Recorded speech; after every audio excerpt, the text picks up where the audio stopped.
All right, hello everyone. This is Piyush, and I'm back with the last part of this chapter, that is training in sports. और जो अगली videos आएंगी, जो अगले chapters होंगे, I will definitely make sure कि उसके parts में नहीं आए वीडियोस, क्योंकि आई नो डिफरेंट पार्ट्स में वीडियो देखना थोड़ा सा कंसंट्रेशन के पॉइंट ऑफ व्यू से थोड़ा सा डिफ़िकल्ट हो जाता है. But since this was my first lecture, so that's why I uploaded the videos in the part wise section. But this is the final part, right, like third part of the chapter, and this chapter is a bit of थोड़ा बड़ा chapter है, तो इसमें parts बन गए. तो fair enough, क्योंकि एक साइकोलॉजी होती है कि अगर तुम्हारे सामने 2 घंटे की वीडियो डाल दे कि ये 2 घंटे की लेक्चर है वो देखनी है, और तुम्हारे सामने 28 मिनट करके उस 2 घंटे को डिवाइड करके दे दे, you will surely watch that 28 minutes, right, क्योंकि होता है साइकोलॉजिकल पार्ट. तो एनीवेज आज हम ख़त्म करेंगे इस चैप्टर को, and a lot of comments is there that I will not be able to complete the syllabus. So being very honest, I have my college as well, college work as well, so I have to manage both. So it naturally becomes a bit difficult, but still हार नहीं मानेंगे. Definitely will try to complete the syllabus. इस video के बाद I will upload 9 more videos of 9 left out chapters, ठीक है. और देखते हैं, for sure I will try कि मैं कंप्लीट कर दूँ सिलेबस 12 तारीख से पहले. 12 मार्च को पेपर है इस, right. So let's jump to the thing called endurance, right. और हाँ, बहुत सारे लोग पूछ रहे थे कि सोर्स बताओ कहाँ से पढ़े, तो हियर इज़ द सोर्स. मैं बताना भूल गया था. सो बेसिकली मैं किसी बुक को फॉलो नहीं कर रहा. This is a PDF that has been given by the CBSE official, right, कि कोई भी इस बुक के कॉन्टेक्स्ट से पढ़ सकता है. तो इसका लिंक आज मैं डिस्क्रिप्शन में पिन कर दूंगा. You can basically go and download that PDF. और अगर तुम्हें फिर से पढ़ना है, तुम्हें कोई चीज़ सच में और जाननी है, मतलब डिटेल में जाननी है, तो you can check that book, right, जो कि तुम्हें अभी डिस्क्रिप्शन में मिल रहा होगा. एनीवेज, तो हमारा जो टॉपिक बाकी रह गया था वो था एंड्योरेंस. एंड्योरेंस क्या होता है? सीधी बात है, जब तुम थके हो and still you are doing any activity, तो जो एनर्जी लगती है, जो कैपेसिटी होती है तुम्हारी बॉडी की, कि being in a fatigue situation you are still performing that job, that is called endurance.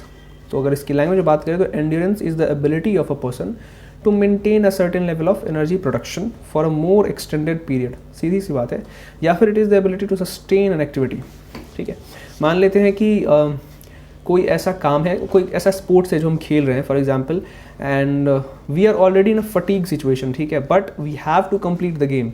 We can not leave the game in between. ठीक है, मान लो क्रिकेट है, तुम क्रिकेट खेल रहे हो, 20 ओवर का मैच है, you are chasing a score, and तुम्हारे पास बहुत सारे विकेट है. ठीक है, विकेट नहीं गिर रहे पर रन भी बहुत धीरे धीरे बन रहे हैं, एंड यू आर ऑलरेडी बहुत टायर्ड, फटीग सिचुएशन में आ गए हो तुम, but still you have to complete that game. तो वो कंप्लीशन की एनर्जी कहाँ से मिलेगी? जो चीज़, जो कैपेसिटी हमारी, जो एबिलिटी होती है हमारी बॉडी की उस चीज़ को सस्टेन करने की, उसको हम एंड्योरेंस कहते हैं.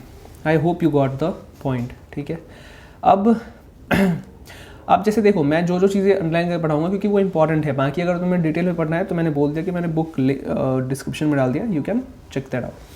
एंड्योरेंस के पार्ट. अब एंड्योरेंस क्या है कि उसको डिफरेंशिएट किया गया है on the basis of nature and on the basis of activity you are performing. ठीक है, पहला है नेचर ऑफ द एक्टिविटी, कि किस टाइप की एक्टिविटी हम कर रहे हैं. दूसरा है ड्यूरेशन ऑफ द एक्टिविटी, कि कितने ड्यूरेशन के लिए वो एक्टिविटी परफॉर्म की जा रही है, उसके हिसाब से हम एंड्योरेंस को डिवाइड कर रहे हैं.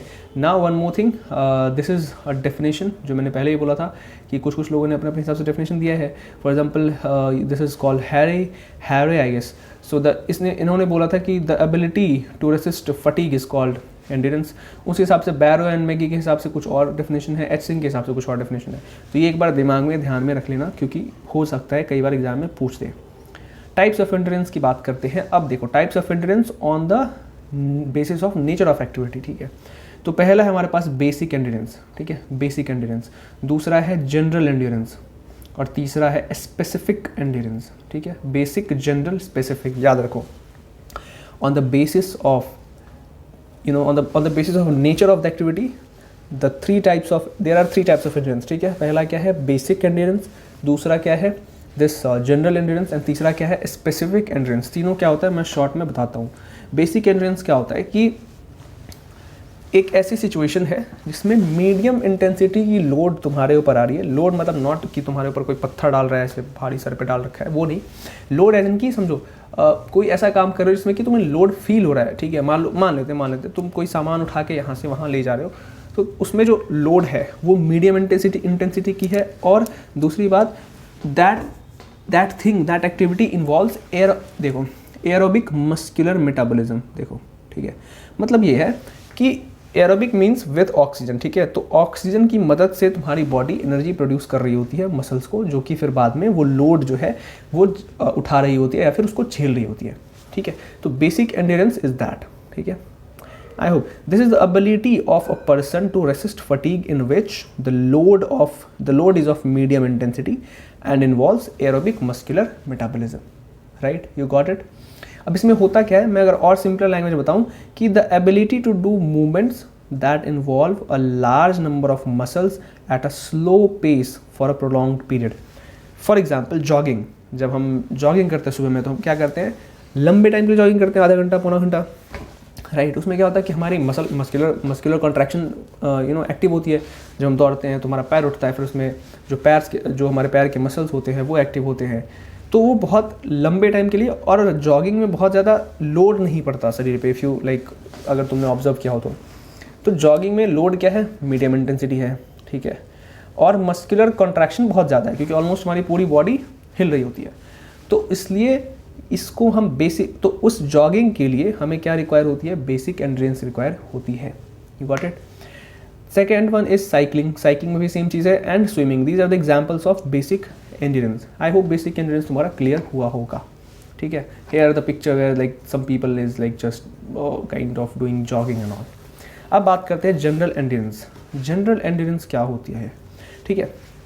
अब क्या है, जब वही एक्टिविटी अगर थोड़े लंबे टाइम के लिए कर दिया जाए, ठीक है, that is called general endurance. मतलब यह है कि it is the ability, general endurance is the ability to do such sporting movements for a prolong duration that are general.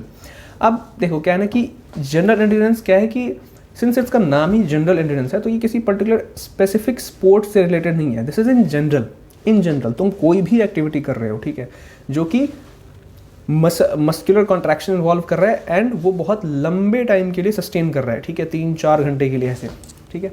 तो that comes under general endurance. मतलब उस चीज़ को करने के लिए तुम्हारी बॉडी के पास जनरल एंड्योरेंस की एबिलिटी होनी चाहिए। Got the point, right. So this was all about general endurance. और डिटेल में पढ़नी है, here is the paragraph, you can check out the PDF, ठीक है।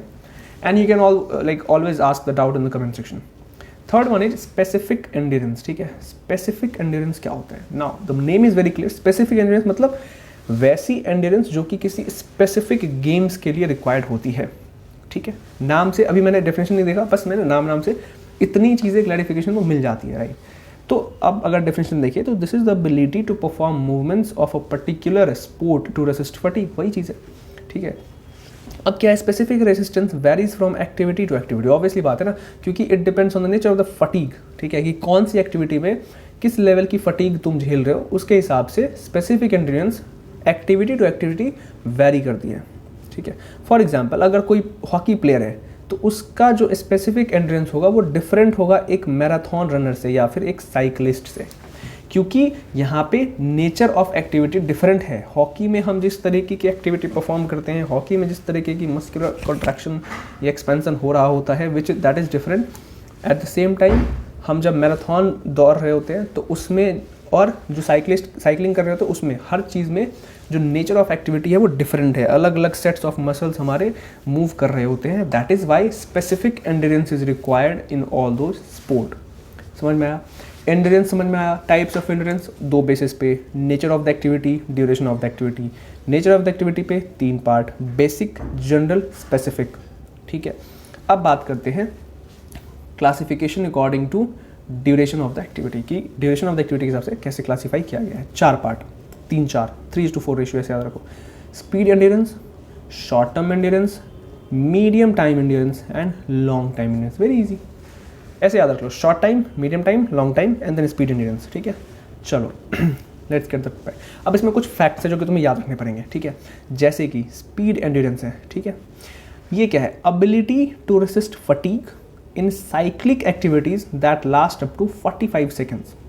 ठीक है, फॉर एग्जाम्पल साइक्लिक एक्टिविटी मतलब है कि जो साइकिल में हो। फॉर एग्जाम्पल स्प्रिंट, रेस के दो पार्ट, स्प्रिंट मैराथन। स्प्रिंट जब हम ऐसे तेज़ी से दौड़ते हैं, तेज़ी से में रेस खत्म करना होता है, तो मान लेते हैं कि 400 मीटर का एक स्प्रिंट ट्रैक है, ठीक है, और वो सर्कुलर नेचर का है और उसको हमें कवर करना है, ठीक है। लेकिन देखो फॉर एग्जाम्पल मैं बता रहा हूँ, ये ऐसे ट्रैक है, गॉट द पॉइंट, ठीक है, और ये हमारा इनिशियल पॉइंट था, और ये पूरे ट्रैक का जो सरकमफेरेंस है वो है 200 मीटर फॉर एग्जांपल, और हमारा स्प्रिंट कितने का है, 400 मीटर का। दैट मीन्स कि हमें एक बार हम दौड़ के आए, ठीक है, यहाँ पे आए, ये पहली बार हुआ, हमें एक बार और दौड़ना है, ठीक है, हमें 2 बार दौड़ना है, फिर जाके 400 मीटर कंप्लीट होगा। तो this kind of activity is called cyclic activities, कि जिसमें कि हमें सेम चीज़ रिपीट करनी पड़ती है, ठीक है, और वो भी कब, that last up to 45 seconds. ये फैक्ट याद रखनी है, मैं वही कह रहा था, स्पीड एंड्योरेंस में 45 सेकेंड्स की एक्टिविटी होती है, ठीक है। Now this type of endurance is majorly dependent on the power and capacity to produce energy, ठीक है। मतलब ये जो स्पीड एंड्योरेंस है ये मेजरली डिपेंड करता है कि तुम्हारे अंदर, इंसान के अंदर पावर कितनी है, ठीक है, और कितनी कैपेसिटी है कि वो एनर्जी कितनी प्रोड्यूस कर सकता है कम से कम टाइम में, ठीक है। रेस में क्या होता है, हम स्प्रिंट में क्या होता है, हमें अचानक से दौड़ना होता है, बहुत एनर्जी के साथ दौड़ना होता है ताकि हम सबसे आगे निकले, ठीक है। इट्स नॉट मैराथन कि तुम इजी समझ रहे हो, दैट्स कॉल्ड स्पीड एंड्योरेंस, ठीक है।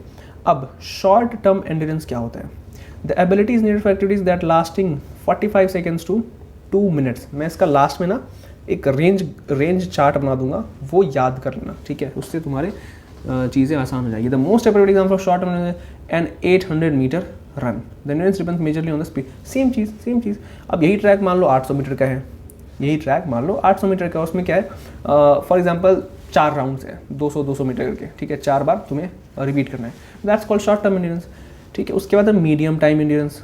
देखो शॉर्ट टर्म एंड्योरेंस और मीडियम टाइम डिफरेंट नहीं है, शॉर्ट टाइम भी कह सकते हो उसको और टर्म भी कह सकते हैं, कोई फ़र्क नहीं पड़ता। तो तुम्हें आई विल सजेस्ट यू कि इसको पढ़ो शॉर्ट टाइम एंड्योरेंस, इसको मीडियम टाइम और लॉन्ग टाइम, याद रखने में आसानी होती है।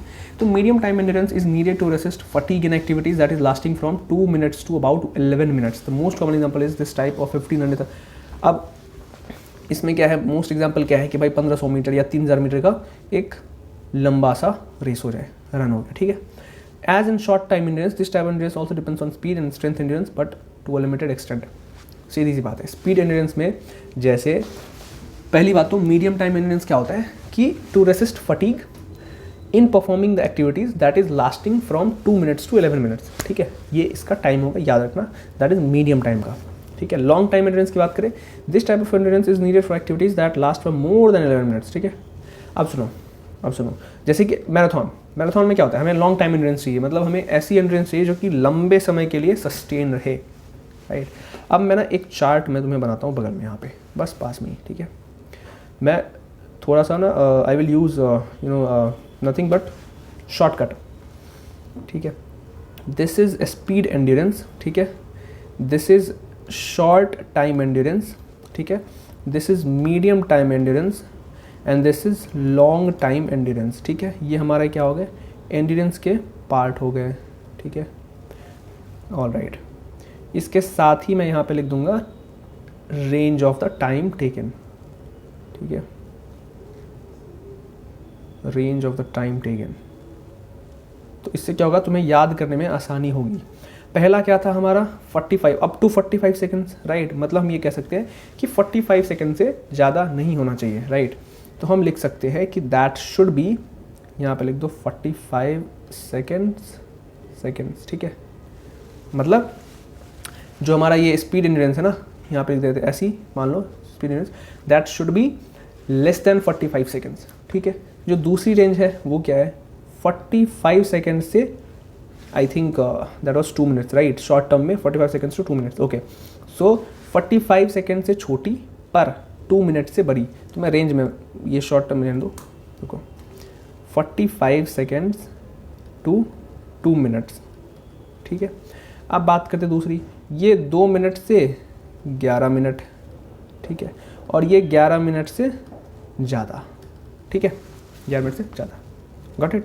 तो ये टेबल है, ये टेबल इंपॉर्टेंट रखना कि शॉर्ट टर्म एंड्योरेंस, मतलब सॉरी स्पीड एंड्योरेंस में ऐसी एक्टिविटी में हमें रिक्वायर होती है स्पीड एंड्योरेंस जिसकी ड्यूरेशन क्या है 45 सेकेंड। देखो चूँकि ये जो क्लासिफिकेशन है वो बेस्ड है ड्यूरेशन ऑफ द एक्टिविटी पे, तो ड्यूरेशन याद रखना बहुत इंपॉर्टेंट हो जाता है। तो स्पीड एंड्योरेंस में 45 सेकेंड्स, शॉर्ट टर्म एंड्योरेंस में 45 सेकेंड से 2 मिनट्स। पहले वाले का लिमिट पकड़ लो, उसके बाद आगे बढ़ जाओ। 45 सेकेंड से 2 minute short time endurance, medium time endurance 2 minute से 11 मिनट्स, और लॉन्ग टाइम एंड्योरेंस 11 मिनट से आगे भी जा सकता है। ठीक है, तो this was the way you can remember it. ठीक है, अब हम आते हैं मेथड्स टू डेवलप एंड्योरेंस, कि भाई एंड्योरेंस को डेवलप करने के क्या क्या मेथड्स होते हैं। ठीक है, व्हाट आर द मेथड। अब यहाँ पे एक फ्लो चार्ट बना रखा है कि डेवलपिंग एंड्योरेंस में कंटिन्यूस मेथड है, इंटरवल मेथड है, रेपिटेशन मेथड है। ये देखो continuous method, interval method, repetition method, right. अब इंटरवल के 2 पार्ट, स्लो और एक्सटेंसिव इंटरवल या फिर फास्ट और इंटेंसिव इंटरवल। कंटिन्यूस के 3, कंटिन्यूस, अब इसमें ये कट गया है, ये स्लो कंटिन्यूस होता है I think, and this is fast continuous, this is fartlek method, and this is variable pace method. अब ये हर एक मेथड बहुत इंपॉर्टेंट है, आई एम टेलिंग यू, इससे क्वेश्चन आने ही आने एग्जाम में। This is super important, right, you can not skip this, like you can not take it, is very easy. ठीक है, अब बात करते हैं। तो पहला है continuous method, right. Continuous method है भाई, नाम ही बहुत क्लियर ना कि कंटिन्यूस है, मतलब कोई ऐसी चीज़ है जो कि बहुत कंटिन्यूस है, रेगुलर है, राइट। देखो as the name suggest, this method is about continuity. ठीक है, इस मेथड में होता क्या है कि एक ऐसी एक्सरसाइज हम परफॉर्म करते हैं, is done for a longer time without any rest. हम इसमें स्पोर्ट्स पर्सन को रेस्ट नहीं देते हैं, बट एक कोई भी पर्टिकुलर एक्सरसाइज, अभी हम बात करेंगे कौन सी एक्सरसाइज की बात कर रहे हैं, कोई पर्टिकुलर एक्सरसाइज उसको लॉन्गर पीरियड ऑफ टाइम के लिए करवाते हैं बिना किसी रेस्ट के, that is called continuous method. ठीक है, ठीक है, because the duration of the activity is long and continuous, the training intensity is low. क्योंकि ड्यूरेशन ऑफ द एक्टिविटी जो है वो कम हो, सॉरी ज़्यादा होती है और कंटिन्यूस होती है, तो ट्रेनिंग की इंटेंसिटी लो होगी ऑब्वियसली। तुम हाई इंटेंसिटी पे बहुत लंबे टाइम के लिए कोई भी काम नहीं करवा सकते। ठीक है, human body will not be able to survive that. तो हम या तो क्या कर सकते हैं, हम इंटेंसिटी बढ़ा सकते हैं और टाइम घटा सकते हैं, या हम टाइम बढ़ा दें इंटेंसिटी घटा दें। तो इस तरीके से ट्रेनिंग होती है। फॉर एग्जाम्पल मैं तुम्हें बताऊँ कि 5 किलो का कोई वेट है, उसको लेके तुम्हें दौड़ना है 20 मिनट के लिए। हो सकता है तुम दौड़ जाओ, राइट, हो सकता है तुम दौड़ जाओ। वहीं पे मैं बोलूँ कि 50 किलो का वेट है and you have to run for 20 minutes, will you be able to run? No, right. पर मैं वहीं कहूँ कि सुनो 500 किलो है and you have to lift it for only 2 seconds. Weight lifting होती है ना, उसमें मान लो मैंने बोला कि 500 केजी, जस्ट एग्जाम्पल 250 केजी लेते हैं, 250 केजी है and you have to lift it for 5 seconds. ठीक है, तो तुम ये कर लोगे।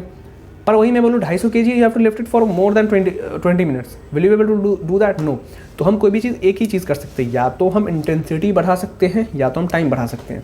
तो यहाँ पे कंटिन्यूस मेथड में हमने क्या किया, हमने कंटिन्यूस मेथड में क्या है कि चूंकि मैंने ऑलरेडी पढ़ा है कि continuous method is all about performing any exercise for longer period of time.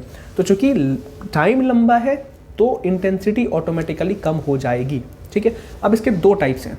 इसके क्या है, 2 टाइप्स है। पहला है स्लो कंटिन्यूस मेथड, राइट, पहला है स्लो कंटिन्यूस मेथड कि अब नाम भी क्लियर, स्लोली तुम कोई भी एक्सरसाइज परफॉर्म करोगे। फॉर एग्जाम्पल देखो, in this method the activity is performed at a certain speed, किसी सर्टेन स्पीड पे एक्टिविटी परफॉर्म करते हैं और उसमें लॉन्गर ड्यूरेशन होता है और विदाउट एनी ब्रेक। ठीक है, कोई भी ब्रेक हम नहीं लेते हैं।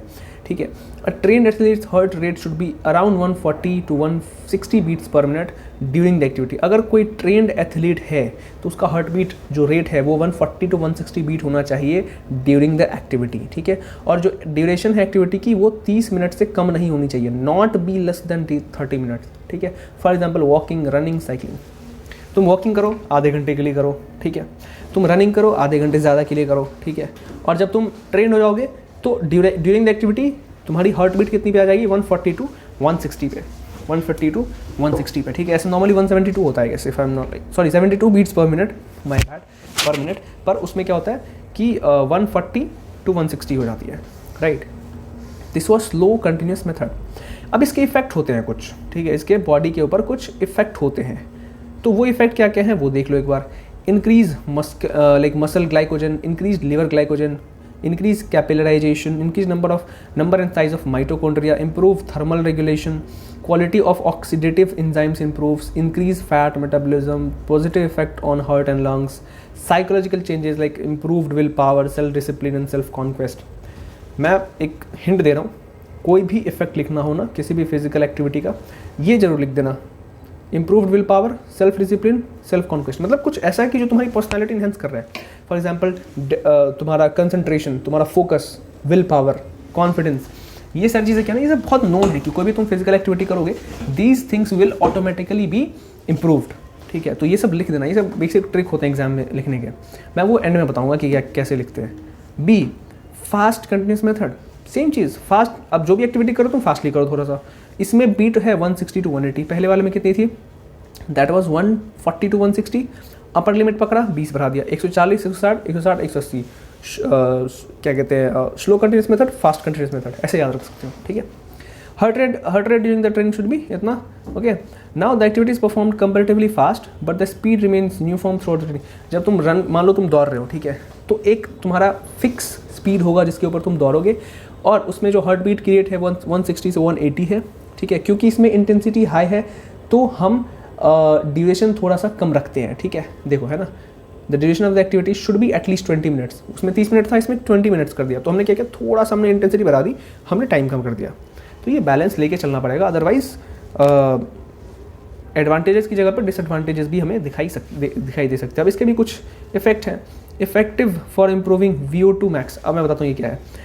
VO2 नथिंग इज द मतलब वॉल्यूम ऑफ ऑक्सीजन कंजम्पशन। ठीक है, VO2 क्या होता है, volume of oxygen consumption, volume of oxygen consumption, ठीक है, बाय द सेल्स कह सकते हो, सेल्स तो बड़ी, या फिर मस्कुलर कह सकते हो। तो ये अब ये चूंकि तुम्हारा जब ऑक्सीजन इनटेक या अपटेक इंप्रूव हो जाएगा तो तुम्हारी बॉडी में जो भी एरोबिक एक्टिविटी है वो अच्छे से परफॉर्म हो पाएंगी, and you will be on the highly efficient side. ठीक है, दूसरा है improve capacity of muscles to consume oxygen, वही सेम चीज़। ठीक है, significant increase in the size and number of mitochondria.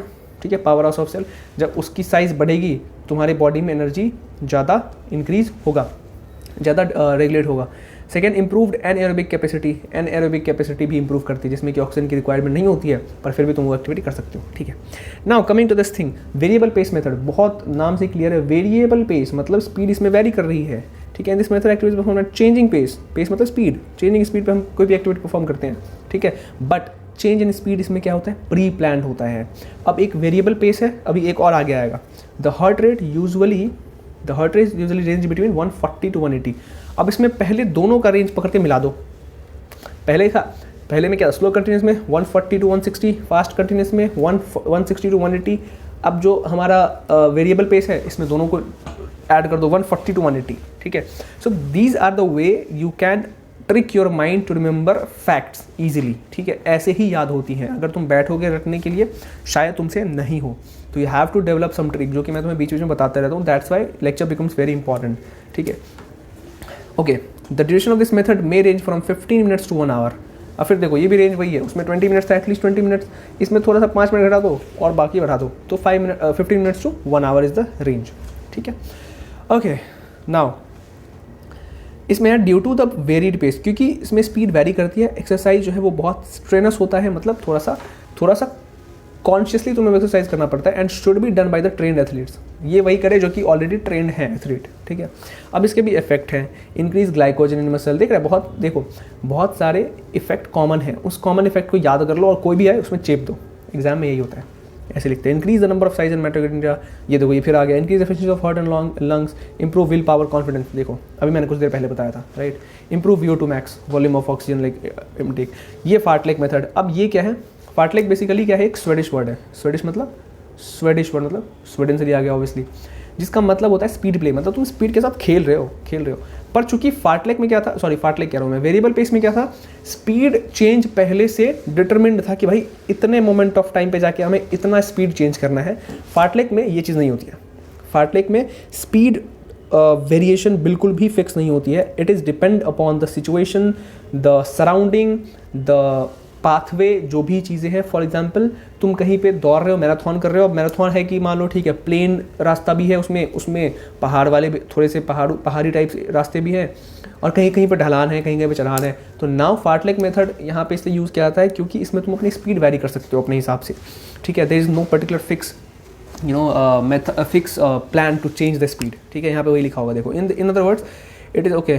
The difference between the two, मतलब variable pace में और फार्टलेक में कि speed variation is not planned, which is important, ठीक है। स्पीड वेरिएशन प्लान्ड नहीं होता है।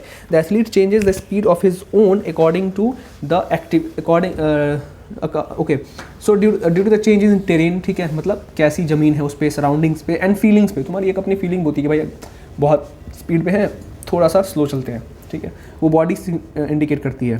So terrain, surroundings and feelings. The heart rate and the duration of the training are similar to the variable pace. Heart rate और duration same to same होती है variable pace method की तरफ, ठीक है, 140 to 180 and this is 15 minutes to 1 hour, ये ठीक है, हार्ट बीट और टाइम रिस्पेक्टिवली। मेजर इफेक्ट क्या है? प्रोमोट्स वेट लॉस, किसी को वेट लॉस करना हो भाई ये मेथड है, फार्टलेग मेथड कर सकते हो। Excellent test for strength and endurance, उससे तुम स्ट्रेंथ और एंड्योरेंस इंप्रूव कर सकते हो। It improve speed and race tactics, it improve mind over matter game, ठीक है, improves flexibility, increase physical and mental energy, ये वो, ठीक है, पढ़ लेना। ओके ओके, नाउ बात करते हैं इंटरवल मेथड की। अभी तो हम पढ़ रहे थे कंटिन्यूस मेथड, अब इंटरवल मेथड में क्या है, नाम से बहुत क्लियर है, इसमें हम इंटरवल्स के बीच, मतलब इंटरवल्स में हम एक्सरसाइज करेंगे, ठीक है। It is the most versatile method use for improving endurance, endurance improve करने के तरीके, मतलब बहुत अच्छा वर्साटाइल, मतलब बहुत यूज़ किया जाने वाला मेथड है।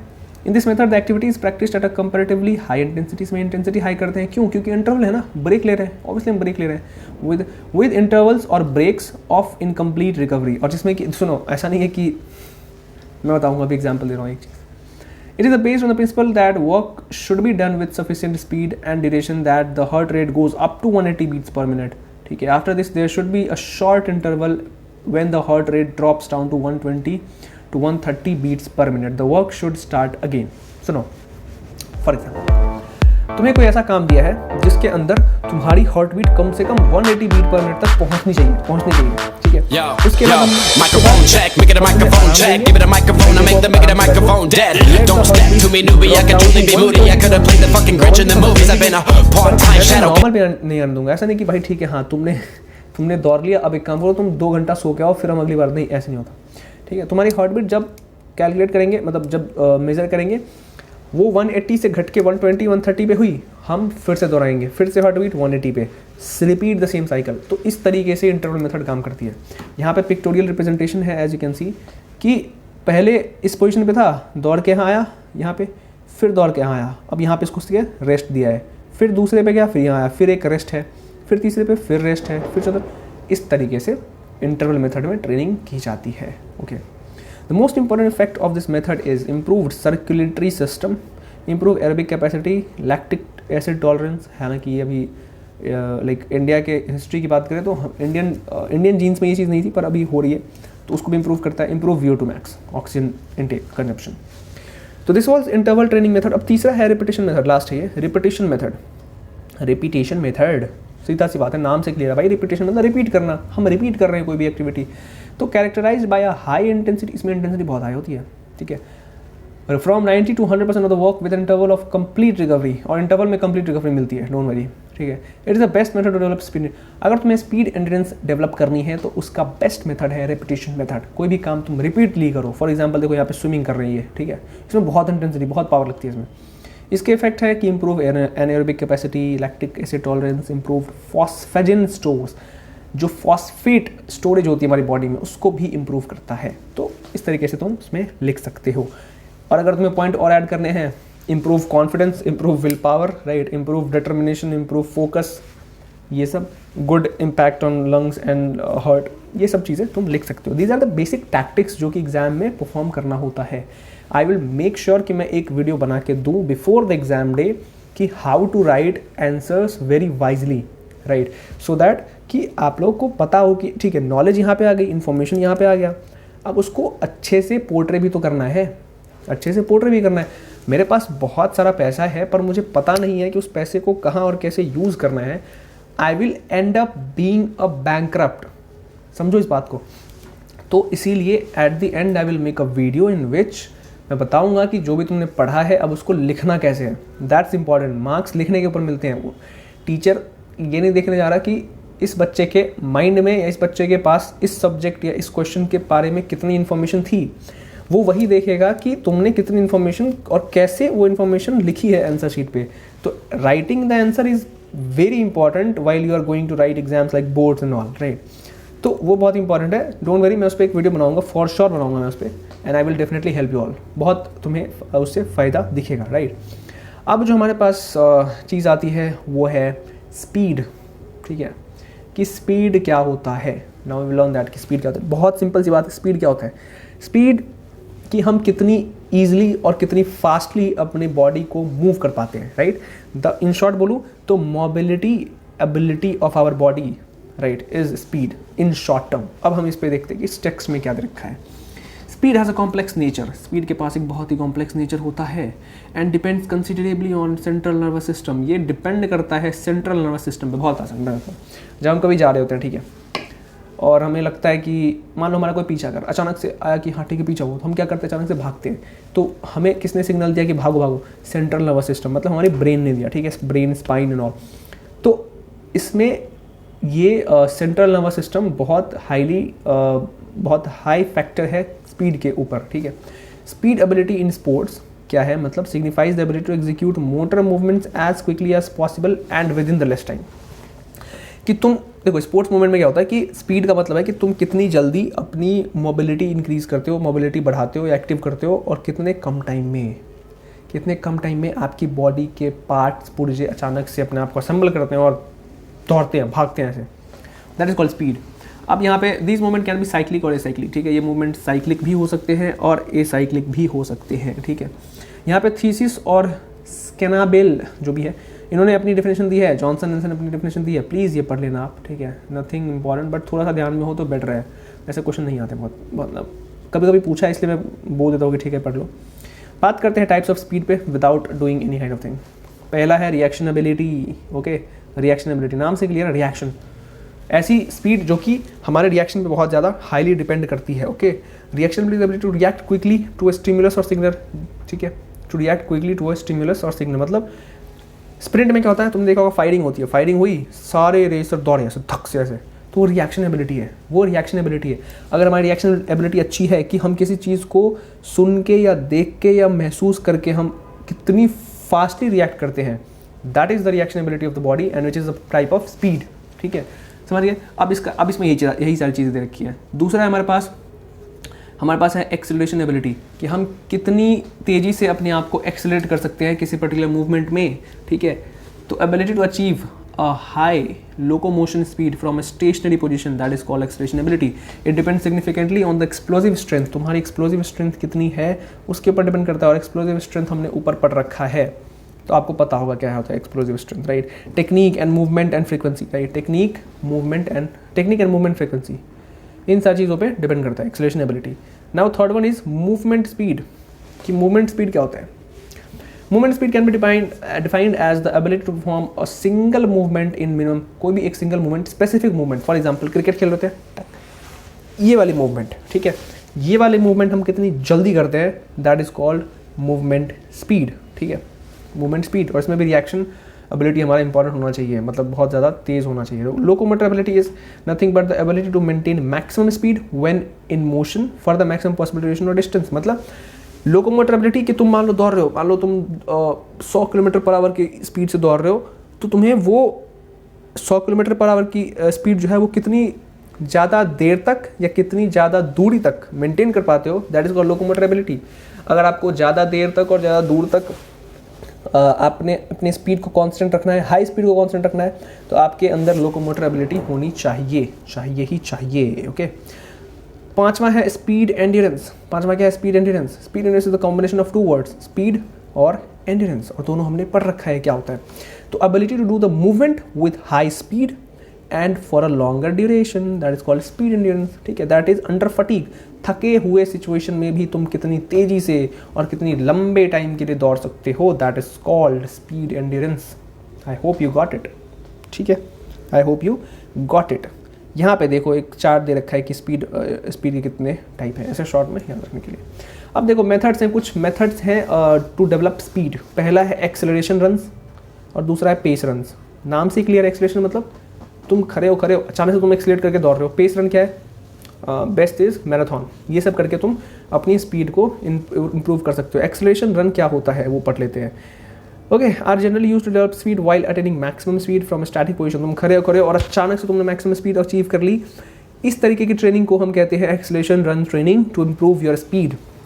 ठीक है, these runs are repeated with sufficient rest between the runs के बीच में तुम्हें सफिशिएंट रेस्ट दिया जाता है। ठीक है, it usually takes 50 to 60 metres for a sprinter to attain maximum speed after the start. 50 से 60 मीटर लगते हैं किसी भी धावक को। ठीक है, बहुत शुद्ध नहीं बोल, धावक मतलब दौड़ते हैं, किसी भी रनर को 50 से 60 मीटर में वो अपनी मैक्सिमम स्पीड अटेन कर लेगा। ठीक है, मैक्सिमम स्पीड अटेन कर लेता है। ठीक है, according to research is observe that even well train athletes can maintain their top speed for 20 metres only.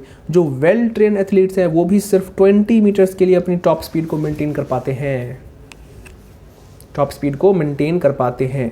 ये एक रिसर्च ने बोला, ये सब फैक्ट है जो कि ऐड करोगे किसी भी आंसर में तो टीचर विल नो कि ठीक है इसको आता है, मतलब हम इसको मार्क्स ईजिली दे सकते हैं, मार्क्स देने में उसके पेन रुकेंगे नहीं।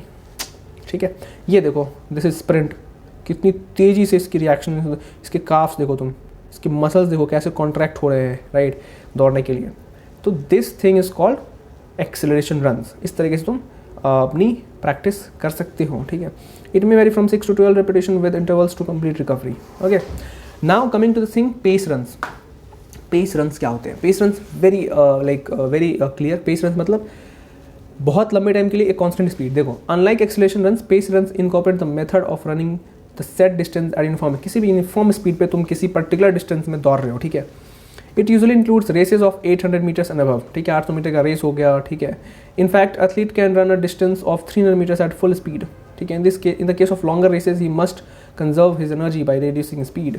अगर मान लो लंबी रेस है तो उसको अपनी एनर्जी बचानी चाहिए बाय रिड्यूसिंग हिज स्पीड, ताकि वो लंबे टाइम के लिए दौड़ पाए, क्योंकि दौड़ना इज इंपॉर्टेंट लंबे टाइम के लिए। You got the point? तो ये है हमारा पेस रन। अब सुनो, इसमें और भी फैक्ट्स हैं। वो ये है कि हाँ, for this type of training the athlete should run at maximum steady speed for a distance 10 to 20% more than the actual racing distance. ठीक है, मतलब यह है कि इस टाइप की ट्रेनिंग में जो एथलीट है उसको दौड़ना चाहिए एट मैक्सिमम स्टीडी स्पीड। मतलब देखो, जितनी लंबे टाइम के लिए तुम कांस्टेंट स्पीड पे दौड़ोगे उतनी तुम्हारी ट्रेनिंग अच्छी होती है। इन शॉर्ट मैं ये बोलूँगा। ठीक है, this is all about pace runs. ठीक है, ओके, सो पेस रन यहाँ पे हमारा ख़त्म होता है। अब बात कर लेते हैं फ्लेक्सिबिलिटी के बारे में। एक तो ये चैप्टर इतना बड़ा है ना, I am like okay, flexibility बहुत नाम से क्लियर है कि how flexible you are, how flexible your muscles are, how flexible your joints are, how flexibly you move your body. This is all about flexibility. ठीक है, कितनी easily तुम अपनी बॉडी को, ईजिली तुम अपने मसल्स को मूव कर लेते हो, दैट इज कॉल्ड फ्लेक्सिबिलिटी। ठीक है, देखो, flexibility is also known as range of motion around a joint. किसी भी जॉइंट के अराउंड तुम कितनी दूरी का मोशन करते हो, that is called flexibility, right, in short. It is the ability to execute a movement with greater amplitude or range. Flexibility is related to genetic factor as well as physical activity programs. Flexibility ना कई बार genetic भी होता है कि genetically तुम्हें अच्छी flexibility मिलती है, और कई बार तुम्हें वो फिजिकल एक्टिविटी प्रोग्राम करके अचीव करना होता है, राइट। तो फ्लेक्सिबिलिटी होगी। अब इंपॉर्टेंस ऑफ फ्लेक्सिबिलिटी क्या है? Greater range of motion ensures more force and speed develop by muscle. अगर तुम्हारा रेंज जो है मोशन का किसी भी जॉइंट के पर्टिकुलर, अगर वो ज़्यादा है, बहुत ज़्यादा है, that will give you more force, that will give you, for example जो तीर धनुष होता है, राइट, उसमें हम क्या करते हैं, हम खींचते हैं, राइट। अगर हम फ्लेक्सिबल है तो ये हमारा बहुत पीछे जाएगा, मूव होगा ये बहुत पीछे, और बहुत मूव पीछे होगा तो बहुत ज़्यादा मोशन मिलेगा, राइट। तो यहाँ पे इस चीज़ का इंपॉर्टेंस होता है। It reduces stiffness in joint. अगर जॉइंट में कोई स्टिफनेस है, अकड़न है, तो वो फ्लेक्सिबिलिटी उस चीज़ को ख़त्म करती है। It reduces the risk of injuries as muscles are more pliable. मतलब तुम्हें इंजरी नहीं मिलेगी क्योंकि तुम बहुत फ्लेक्सिबल हो। अब किसी का मान लो जॉइंट्स बहुत अकड़े हुए हैं, ठीक है, और उस जॉइंट पे झटके से चोट लगे तो जॉइंट्स टूट सकती है, राइट। पर अगर जॉइंट्स इसकी बहुत फ्लेक्सिबल है तो हो सकता है कि झटका लगा पर बहुत वाइड रेंज तक भी मूव हुआ अगर जॉइंट, फिर भी वो नहीं टूटा। तो it reduces the risk of injuries, right. क्या? फ्लेक्सिबिलिटी।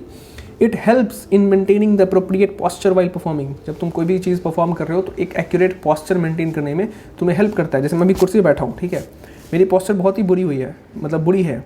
क्यों? क्योंकि I am not flexible, I am not that flexible. उसके लिए मुझे सीधा बैठना पड़ेगा, right, like this. Okay, so this will improve my flexibility. Okay, it is due to the flexibility to perform movements with minimum muscular tension and therefore facilities high. देखो flexibility अगर अच्छी है तो तुम्हारे मसल को ज़्यादा काम नहीं करना पड़ेगा, ठीक है, तुम मिनिमम मस्कुलर टेंशन के साथ भी बहुत हायर मूवमेंट कर सकते हो। Got it. अब बात करते हैं टाइप्स ऑफ फ्लेक्सिबिलिटी। देखो 2 टाइप होते हैं, पैसिव एक्टिव। अब एक्टिव के स्टैटिक डायनेमिक, ओके, उसके बाद general and specific flexibility.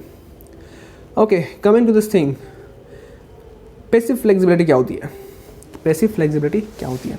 The ability to do movements with greater amplitude and with external help is known as passive flexibility, ठीक है। मतलब ये है कि ग्रेटर एम्पलीट्यूड मतलब रेंज बहुत ज़्यादा होना चाहिए मूवमेंट का, और तुम्हें किसी की हेल्प लगती है उस चीज़ को अचीव करने के लिए, that is called passive flexibility. ये पैसिव फ्लेक्सिबिलिटी है। For example stretching with the help of a partner, जैसा यहाँ पे दिख रखा है, ठीक है, ये देखो ये यहाँ पे स्ट्रेचिंग हो रही है। क्या हो रही है? स्ट्रेचिंग हो रही है। तो stretching with the help of a partner is basically passive flexibility. Got it? Example एक, ठीक है। अब देखो passive flexibility is always more than active flexibility and is primary determined by the joint structure and stretchability of the muscle and ligaments, ठीक है। मतलब ये कि पैसिव फ्लेक्सिबिलिटी में काइंड ऑफ मूवमेंट ज़्यादा होती है as compare to active flexibility. ये देखो एक्टिव फ्लेक्सिबिलिटी क्या होती है? The ability to perform a movement with greater amplitude without external help is called active flexibility. For example you are performing a stretching exercise by a sports person himself. तुम खुद से stretch कर रहे हो उसमें और कोई तुम्हारे हेल्प कर रहा है स्ट्रेच करने में, उसमें रेंज किस में ज़्यादा होगा? The one in which you are taking somebody help, right.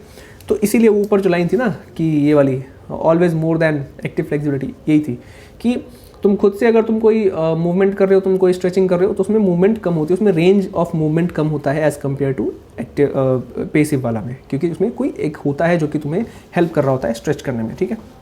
ये देखो active flexibility is always less than passive flexibility and therefore and the difference between the two indicates a lack of muscular strength और coordination, ठीक है, सीधी बात है जो मैंने अभी बोला है। अब एक्टिव फ्लेक्सिबिलिटी के 2 पार्ट, स्टैटिक, डायनेमिक, ठीक है। एक होता है static, it is required for movements done while individual is in a static position, that is standing, sitting, lying, that is called static flexibility. मतलब बैठने के लिए, लेटने के लिए,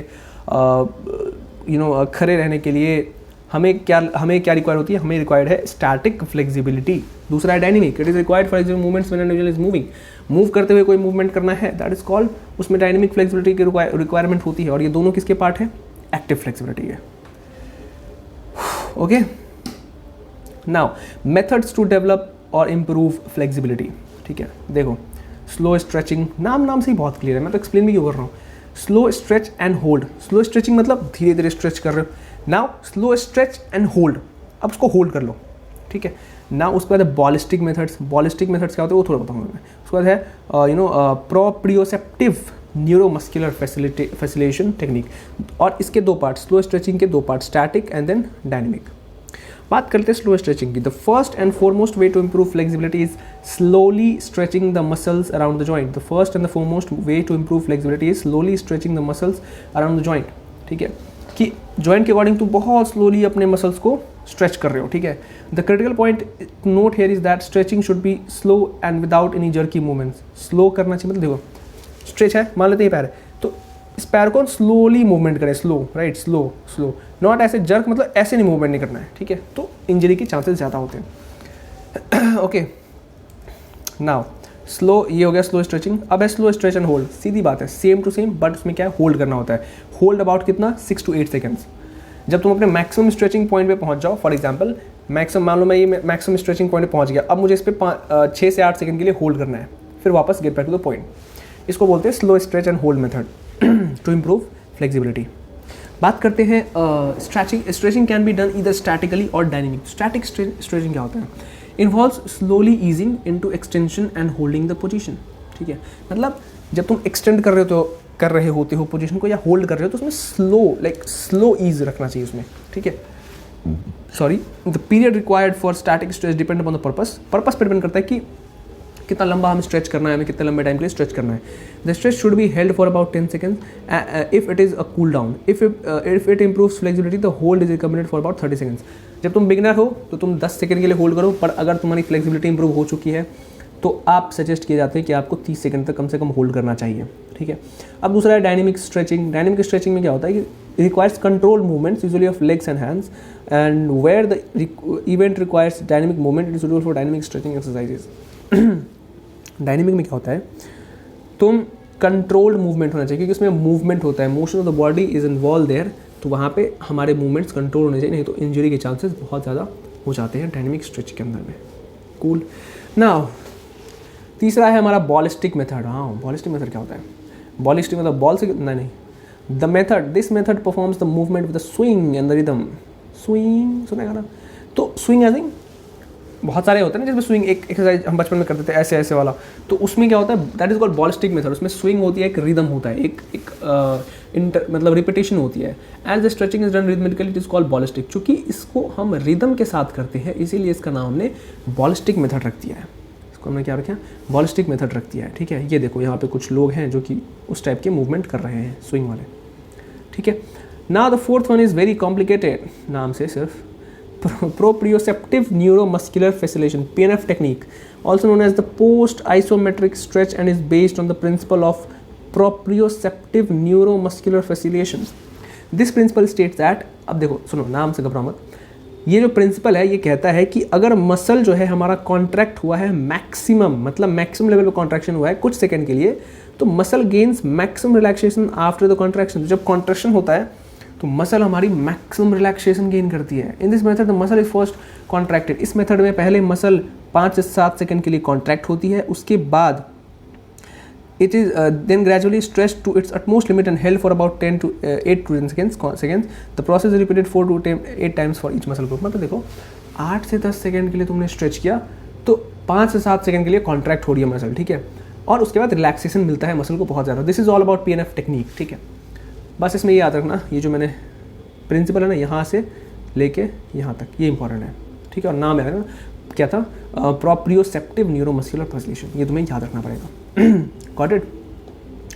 अब बात करते हैं कोऑर्डिनेटिव एबिलिटीज़ क्या होती है। भाई सीधी सी बात है, नाम से क्लियर है। कोऑर्डिनेटिव एबिलिटीज़, कैसे तुम अपनी बॉडी को आपस में कोऑर्डिनेट करवा के कोई भी एक्टिविटी परफॉर्म करवा रहे हो, that is called coordinative ability, right.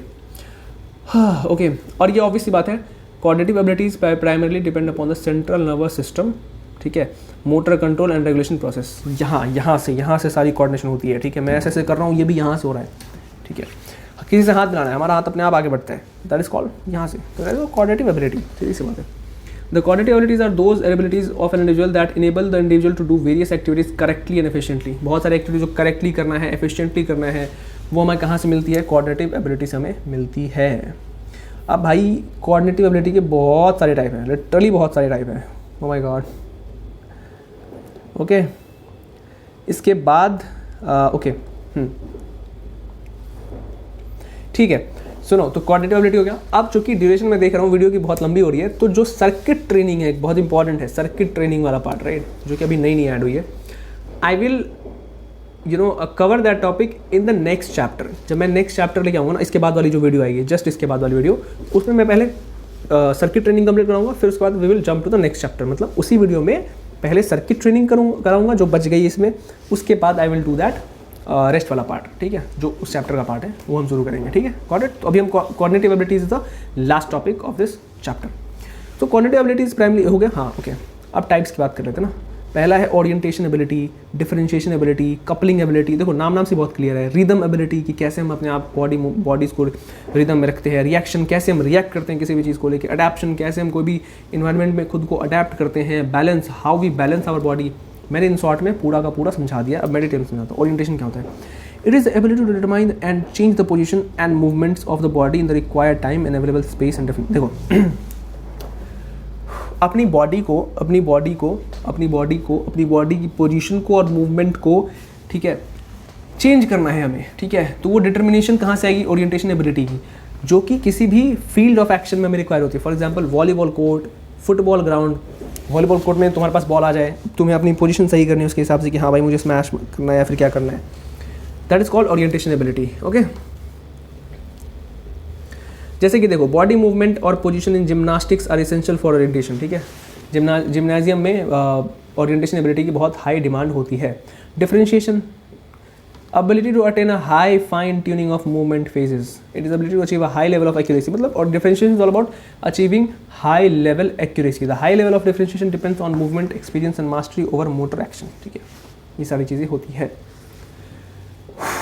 I'm really tired now. Now coupling ability. Coupling ability है कि कपल जोड़ा, ऐसे याद रखो, कपल मतलब जोड़ा.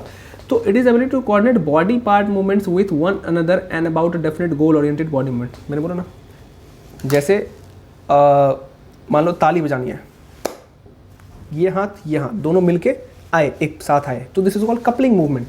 कपलिंग मूवमेंट, दो बॉडी पार्ट मिलके हम कोई एक्शन कर रहे हैं, we are clapping by using the two hands, this is called coupling ability. ठीक है, गॉट इट. हाँ, ओके. उसके बाद है हमारे पास रिदम एबिलिटी, कि हम कोई भी चीज़ रिदम में कैसे कर रहे हैं. रुक जाओ. Rhythm ability is the ability to perceive a rhythm of a movement and do the exercise with the required rhythm. ठीक है, ऑब्वियसली रिदम एबिलिटी मतलब do the exercise with the rhythm. Okay.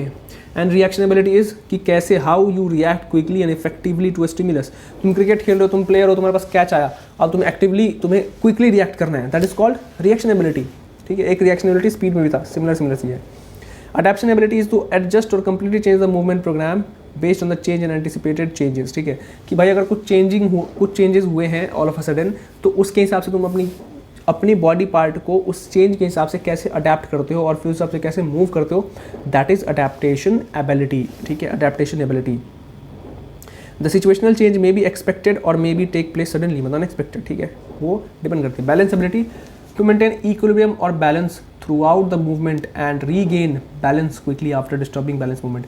Balance movement मतलब ये होता है कि तुम कितनी लंबे टाइम के लिए अपने बॉडी मूवमेंट को बैलेंस कर रहे हो. ठीक है, और जहाँ तुम्हारा बैलेंस डिस्टर्ब हुआ, या फिर ये कह सकते हो कि जैसे ही तुम्हारा बैलेंस डिस्टर्ब हुआ तो कितनी क्विकली तुम अपनी फिर से वो वापस बैलेंस गेन कर लेते हो, that is called balance ability. ठीक है, ability to maintain balance during stationary position और slow movements. It depends on kinesthetic, tactic and to some extent vestibular sense organs.